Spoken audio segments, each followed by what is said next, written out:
Valentine's Day 2013, and after almost 24 hours of travelling, I arrive in the Sri Lankan jungle,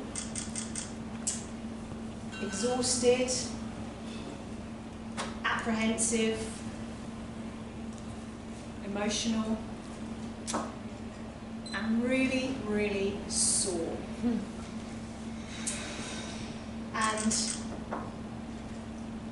the reason I'm sore is because just 10 weeks earlier, I had the kind of major surgery that changes your life forever.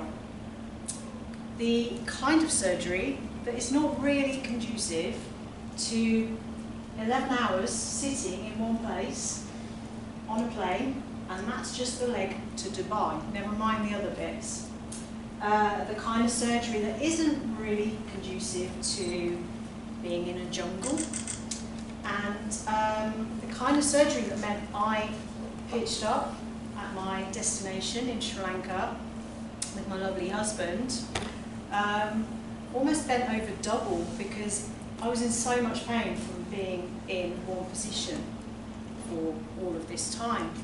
And I can remember arriving and seeing the faces of my beautiful hosts, my friend Jules, who was the yoga retreat organiser, and the lovely yoga teacher, Helen, like me.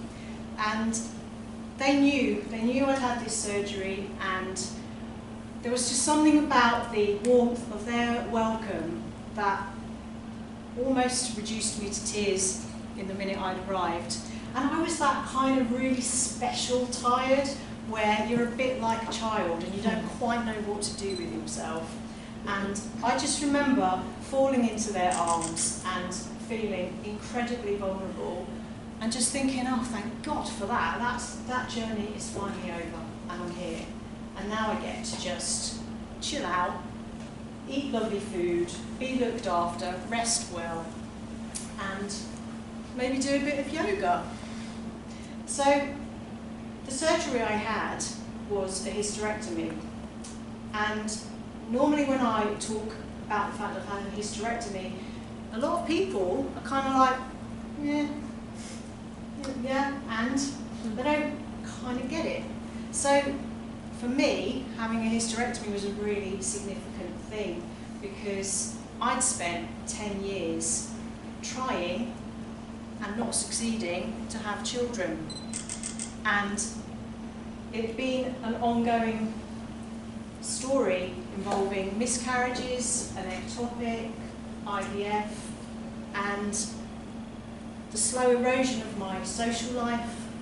It had an impact on how I felt as a woman in the Western world, how I related to my friends, how I felt about my husband, my beautiful husband, marrying this woman that couldn't give him kids.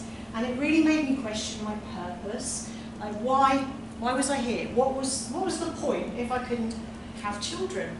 You know, everyone around me had kids. I didn't quite know what to do with myself when I couldn't have kids. So for me, this hysterectomy was a massive thing because it was, in one way, a really good thing because it meant I could finally put this chapter to bed and I could move on and I could start living my life on path B because path A wasn't working out.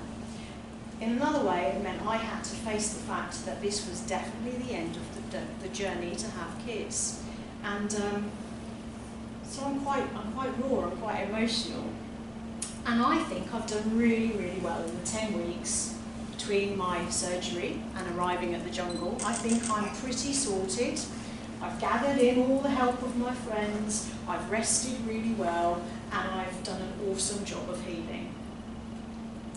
That really wasn't as it was at all.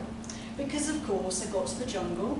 Firstly, I find out that the fact that I've had a 12-year yoga practice is neither here nor there. I wasn't a teacher at this point, but I'd had a 12-year practice, and it's quite humbling when you discover that you can't actually do yoga anymore, because what I found out was I could no longer feel my feet.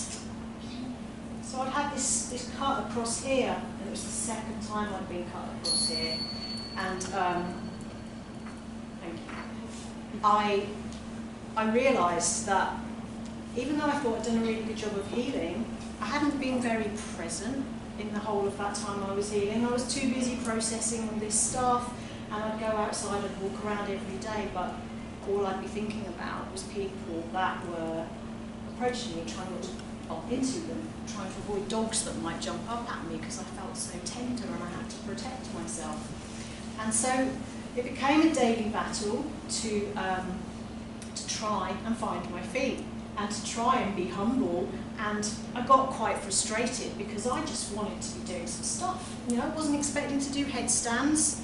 I was realistic, but I thought I might at least be able to do some sort of, I don't know, balance or something. It wasn't happening. So Helen, the yoga teacher, talked us all into this amazing focus, trying to help us identify what we needed most from our retreat.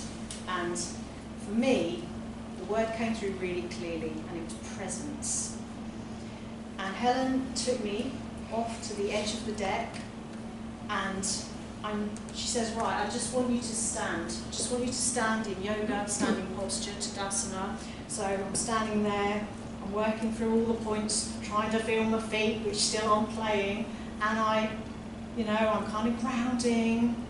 I've got just this jungle in front of me, and mountains in the distance, and nothing else, just silence.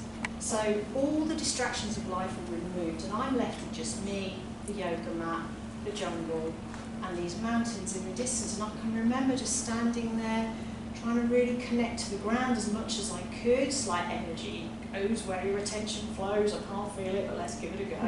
And then I'm like connecting up to the sky, and I'm breathing, and I'm just trying to feel bloody feet that won't remember what it's like to be felt. But suddenly, as I'm standing looking outwards, it's like this sense of peace starts to come over me.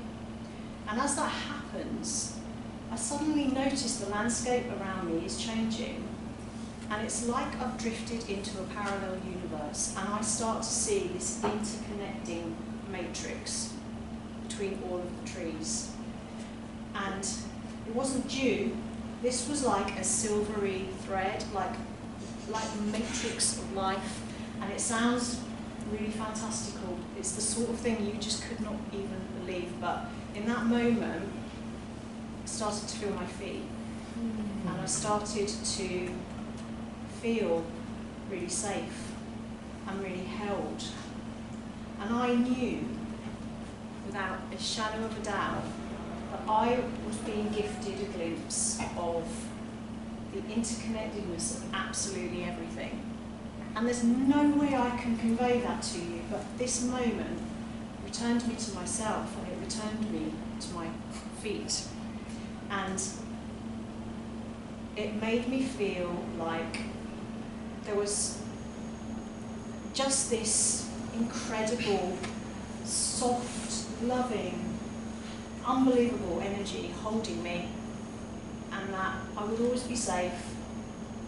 I didn't need to stress about the small stuff because it didn't actually matter in the light of this incredible energy I was seeing. And it was just a breathtaking moment that probably few people get to glimpse, but what happened was I'd taken everything away. So I was just left with the core of what is.